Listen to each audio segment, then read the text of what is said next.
Монголын аврах хөдөлгөөн болоод 3 сарын 30-нд болоод аль бие ёсоор болоод байгуулагдсан нь болоод олон нийтэд болоод мэдэгдсэн байгаа. Бид нар 3 сарын 30-нд улсын хурлын дарга болон өндөрлгүүдээс бид нар 3 асуултыг асуусан байгаа.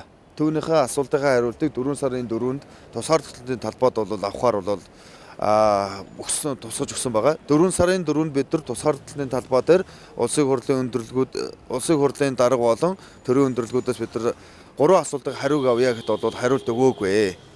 За ингээд явахт нь бол бид нар 4 сарын 4-нд бол дахиад бол 3 асуултыг бол ялангуяа улсын хурлын даргаас бол асуусан.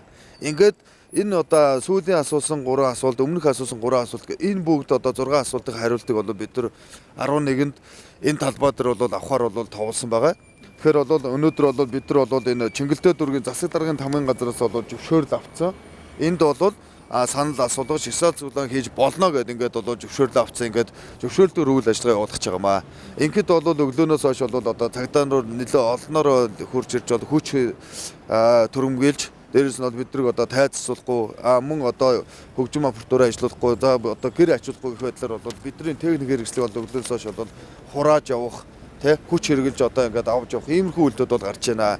Монголын аврахын төлөө бид бол цоцохгүй. Монголынхаа ард түмний төлөө бид бол шантрахгүй. Цагдаа нар яг ажиллаа хийж байгаа. Гэхдээ би ч гэсэн Монголын аврахын тулд иргэнийхээ төлөө бол бид нар ажиллах болно.